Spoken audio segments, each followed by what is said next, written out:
परमात्मा तुमसे खुश है तो दुनिया वाले तुम्हारा कुछ बिगाड़ नहीं सकते। दुनिया वालों ने हमारी मौत का बहुत बड़ा इंतजार किया, लेकिन जब उन्हें ये मालूम पड़ा कि ये मरा नहीं तो खबर भी नहीं ली। और ऐसा ही नहीं, हमारी जिंदगी को लेने के लिए इन्होंने बड़े बड़े चक्राव्यूह रचे। रचने वाले कौन है? कोई और नहीं,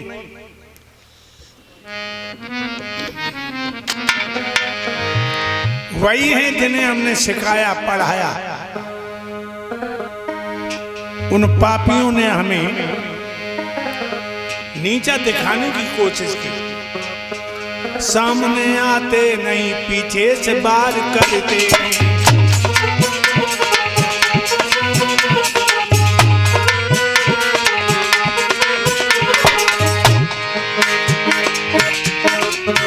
सामने आते नहीं, पीछे से बार करते हैं।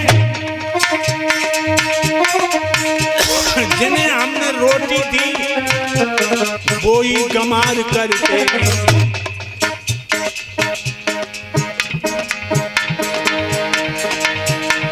जब जान लिया कि ये मरा नहीं,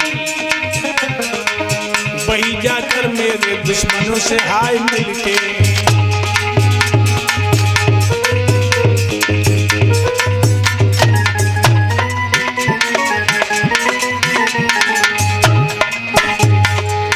वही जा करके आए मेरे दुश्मनों से मिलके।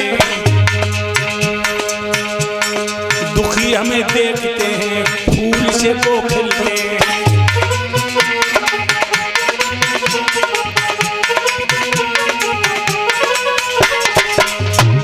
ये कोई और नहीं, रिश्तेदार करते हैं।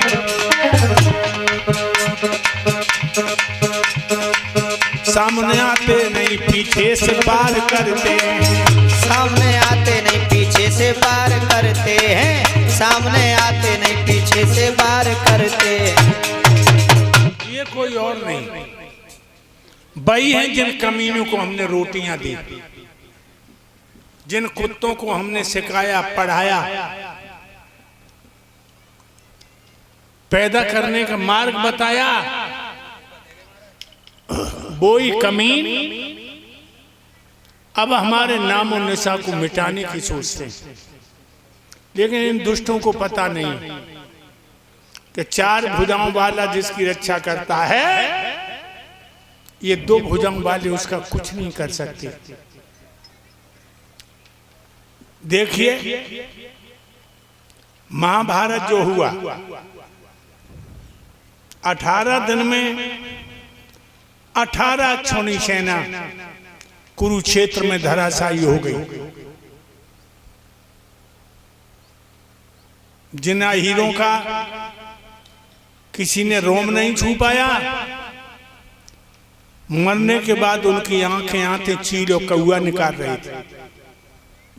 महाभारत में खून कितना था, जंगाहों तक लाशें तैर रही थी, आपस में टकरा रही थी। ऐसा प्रतीत होता था कि मरने के बाद भी जूझ रहे। भूत भैरव तांडव मसान चुड़ैलें काली काली कंकाली कात्यायनी अहीरों के लोहू को पी पी करके होली खेल रही। आप अंदाजा लगाइए, दुर्योधन की कमर तोड़ दी भीम ने। दुर्योधन की कमर तोड़ दी भीम ने। भैया दुशासन तुम कहां हो? भैया विकर्ण तुम कहां हो? आवाज लाशों में दब गई। छाती बल आगे बढ़ा, खून के गड्ढे में डूब गया। इधर उधर हाथ पैर पटकने लगा। मेरे भाइयों, उसके हाथ में लाश पड़ गई।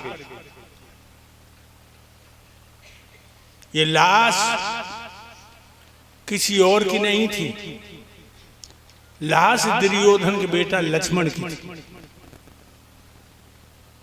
जो अभिमन्यु ने मार दिया था। लाश को पकड़ के बाहर निकला और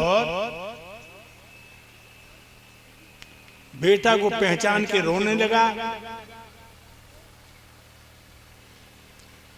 तो लो चील का हुआ टूट पड़े, उसकी आंखें फोड़ने को। एक बात और बताऊं भक्तों, जब तुम बुरा कर्म करोगे बहुत आनंद आएगा, बहुत मजा आएगा, लेकिन परिणाम बड़े भयंकर देखे गए। बुरा कर्म है खून की तरह, खून सुर्ख लाल होता है,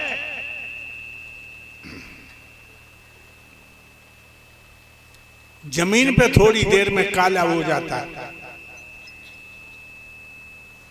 बुरा कर्म होता बबूल की बीज की तरह। बबूल का बीज कभी उंगलियों में लेकर यूं करना बहुत मुलायम, रेशम से भी ज्यादा, लेकिन जमीन से निकलता है तो कांटे। आज दुर्योधन अपने शरीर को बचाने में लगा है।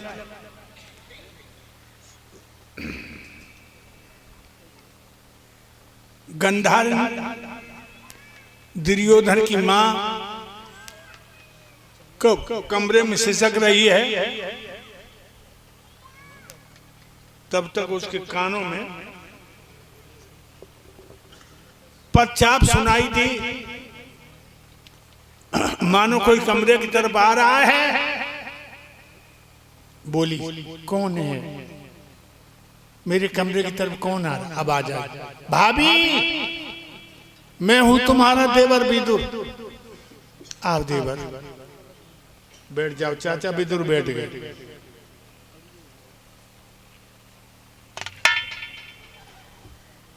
गंधार ने बोली, मेरे 100 बेटों में से सब मर गए, कोई जिंदा भी है? जवाब दिया, तुम्हारा ज्येष्ठ बेटा दुर्योधन जिंदा है, उसकी कमर भीम ने तोड़ दी, शरीर को बचाने में लगा है। मेरे भक्तों, उसी समय घुटनों में मुंह छुपाकर फपक फपक के रोने लगी। चाचा विदुर बोले, अब रोने से फायदा नहीं, समझाया हमने बहुत, आओ न तुमको चेत, अब रोए से होत का चिड़िया चुन गई खेत। गंधार कहने लगी, मरने से पहले मैं अपने बेटा दुर्योधन के माथे को चूम ले। आज उंगलियां पकड़ के चाचा विदुर चले हैं